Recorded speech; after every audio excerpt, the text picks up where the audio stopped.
कहते हैं भोला भाला मासूम या सदाचारी कलाकारों का फिल्म जगत में अपनी एक खास जगह नहीं थी, पर एक कलाकार ऐसा था जिसके नाम के आगे ना कोई अफेयर्स की खबर थी, ना कोई कंट्रोवर्सी। इस महान एक्टर की एक बात काफी मशहूर है।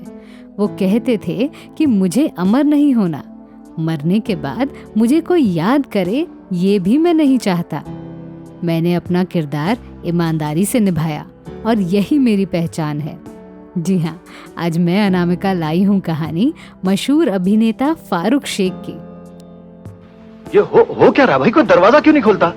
कोई कर्जदार आ गया क्या?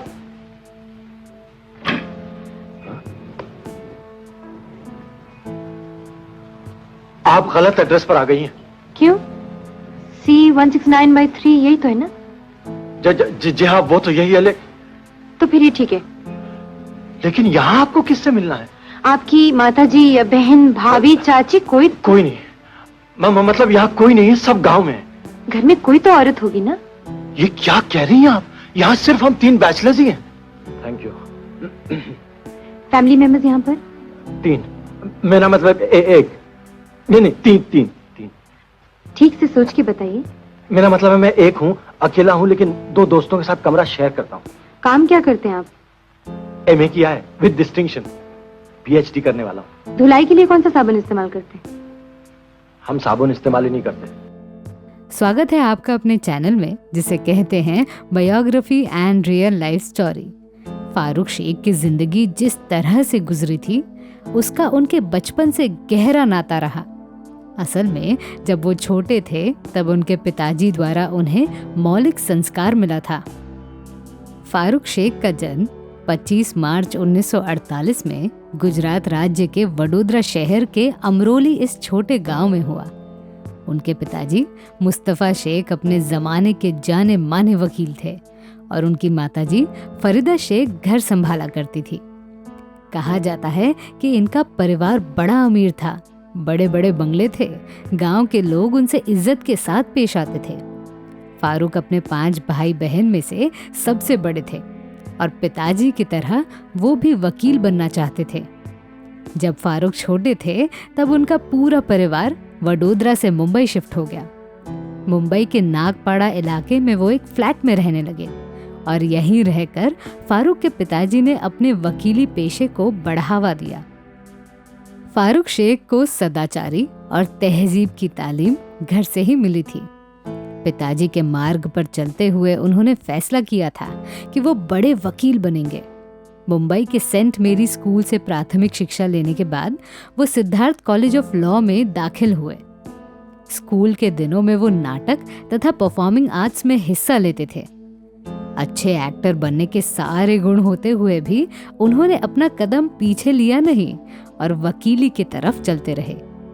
पर जब वो लॉ कॉलेज में पढ़ रहे थे तब एक खूबसूरत लड़की पर उनका दिल आ गया। उस लड़की का नाम था रूपा। असल में ये दोनों स्कूल के दिनों से एक दूसरे को पहचानते थे और रूपा के बदौलत वो स्टेज शो में हिस्सा लेते थे। पर पढ़ाई के मामले में वो हमेशा टॉपर स्टूडेंट रहे। पर क्योंकि सुनील गावस्कर उनके सहपाठी थे, इसीलिए क्रिकेट को लेकर वो हमेशा आशावादी रहे। लॉ कॉलेज के दिनों में रूपा और अभिनेत्री शबाना आजमी के साथ फारूक शेख लेक्चर्स ड्रॉप करते थे, पर फिर भी वो हमेशा अव्वल आते थे। रूपा और शबाना आजमी के कारण उनके दिल में थिएटर के लिए अलग जगह बनी। जब शबाना ने फिल्म इंस्टीट्यूट में एडमिशन लेने के लिए लॉ कॉलेज छोड़ दिया, तब उन्होंने फारूक को भी अपने साथ आने को कहा था। आगे चलकर फारूक शेख ने लॉ की पढ़ाई पूरी की, पर आगे कुछ ऐसा हुआ जिससे वो फुल टाइम एक्टिंग की तरफ जाने लगे। लॉ की पढ़ाई के बाद उन्हें एहसास हुआ कि उनके पिताजी ने जो नाम कमाया था उसका दायरा बस उनके खुद के लिए था। उनके पिताजी का वक्त अलग था और आज फारूक शेख का वक्त अलग है। फारूक ने देखा कि आजकल ज्यादातर केसेस पुलिस स्टेशन में ही निपटा दिए जाते हैं। कुछ दिनों के बाद उनका वकील बनने का ख्वाब भी टूटने लगा। इसीलिए ना चाहते हुए भी वो एक्टिंग की दुनिया में आ गए।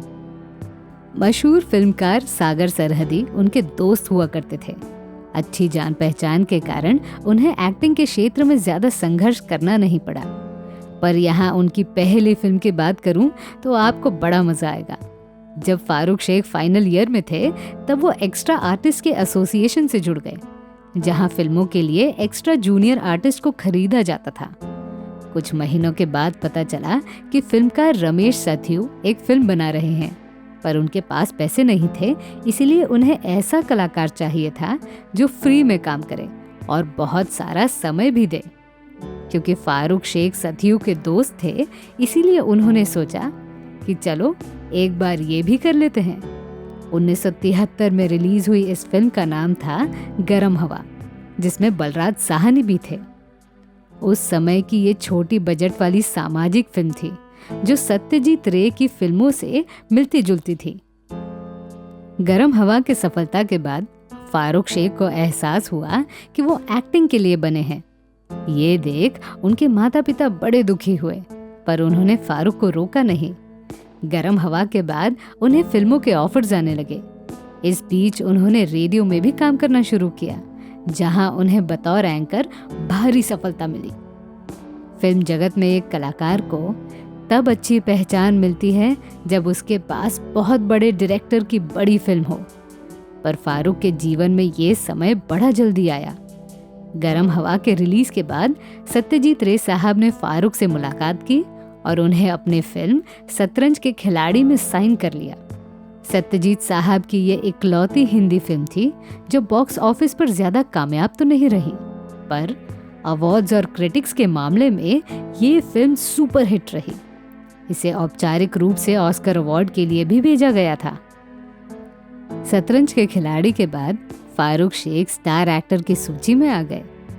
आज हम फारूक शेख की फिल्मों की बात करते हैं तो सिर्फ चश्मे बद्दूर फिल्म का नाम सामने आता है, पर इसके अलावा ऐसी फिल्में हैं जिसमें वो बतौर चरित्र अभिनेता तथा कॉमेडियन और रोमांटिक हीरो के रूप में भी नजर आते हैं। 1977 के शतरंज के खिलाड़ी, नूरी 1979, चश्मे बद्दूर 1981, उमराव जान 1981, बाजार 1982, ये वो फिल्में हैं जिनमें फारूक ने अभिनय की नई शैली पेश की। अभिनेत्री दीप्ति नवल के साथ उनकी जोड़ी को खूब प्रशंसा भी मिली। कथा, साथ साथ, किसी से न कहना, रंग बिरंगी, एक बार चले आओ, टेल मी ओ खुदा, फासले, इन फिल्मों में वो दीप्ति के साथ दिखे। 90 के दशक में वो टेलीविजन से भी जुड़ गए। कहकशां, श्रीकांत, आहा, चमत्कार, जी मंत्री जी, इन टीवी सीरियल्स में भी वो खूब चमके। इसके बाद 2010 के दशक में उनका टेलीविजन शो जीना इसी का नाम है काफी मशहूर रहा।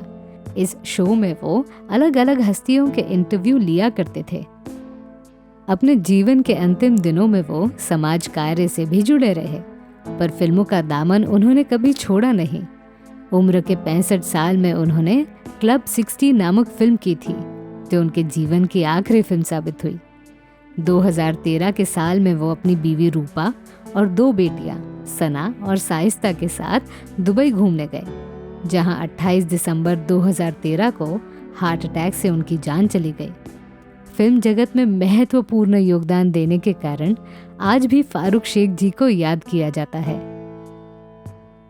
तो मैं थी आपकी अनामिका। मेरी सुनाई हुई कहानी आपको कैसी लगी, ये हमें कमेंट सेक्शन में ज़रूर बताइएगा, और हमारे channel biography and real life stories को सब्सक्राइब करना न भूलें। नमस्कार।